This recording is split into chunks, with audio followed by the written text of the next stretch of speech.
Hello everyone, we're Team 10 consisting of Donovan, Mira, Andrew, Ashley, Yusuf, and Molly Kate, and we're here today to talk to you about the gamma knife.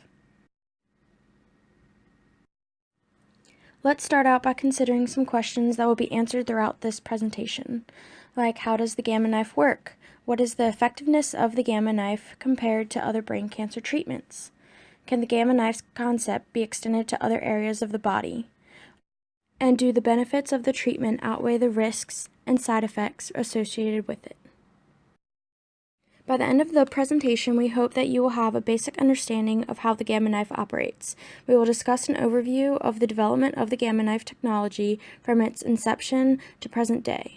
Also, you will be fully aware of both the advantages and disadvantages of the procedure and be able to explain the effect of evolving technology on the safety of nuclear medicine and the nuclear industry in general. Stereotactic devices, also known as guiding devices, use a set of three coordinates x, y, and z in an orthogonal frame of reference to locate small targets inside the body. The first prototype of the gamma knife was used for 12 years in Sweden. It was originally designed for the treatment of patients with pain, movement disorders, and even began to be used in conventional psychiatric treatment.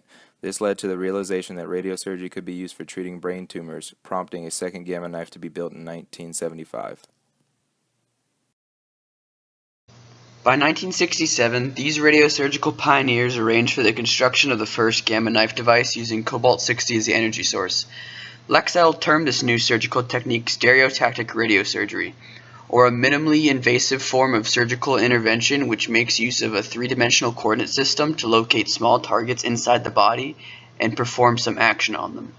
The prototype unit, used for 12 years in Sweden, was specifically designed for functional neurological surgery, that is, for radiosurgery of patients with pain, movement disorders, and even certain behavioral disorders that were not responsive to conventional psychiatric treatment. The gamma knife was first introduced in the United States at UPMC Presbyterian in 1987. At the time, it was only the fifth unit in the world. In 1996, UPMC Presbyterian became the first hospital in the United States to house two gamma knife units. In September of 2007, the newest generation of gamma knife unit, Perfixion, entered service at UPMC Presbyterian. The gamma knife is named due to its utilization of the gamma rays emitted after cobalt-60 undergoes beta decay.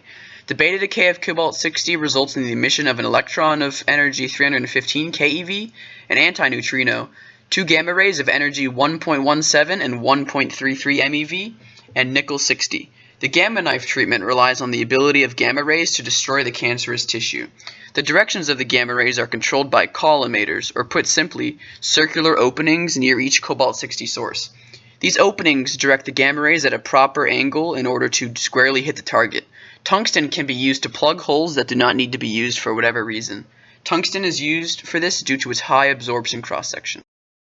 Gamma knife advantages: a safe, proven treatment option. Quick recovery. Treatment provides a rapid return to pre-treatment activities and lifestyle. Insurance coverage. Treatment is covered by most medical or health insurance companies. Dedicated design. A multidisciplinary team. Treatment flexibility. Accuracy. Multiple visits for treatment are not usually needed. Minimal negative effect on non-cancerous cell. Gamma knife is perfect for mothers who are bearing a child because there is a minimal radioactivity in this procedure. As with any type of medical treatment, there are risks associated with the gamma knife radiosurgery. The most common complications from gamma knife radiosurgery are temporary, mild, and can be treated with medication.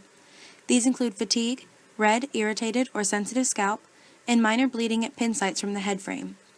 It can also cause brain swelling, which in turn causes nausea, headache, vomiting, and numbness. Although extremely rare, other neurological issues can arise after surgery. Seizures, loss of balance, and vision problems can all occur even months after treatment.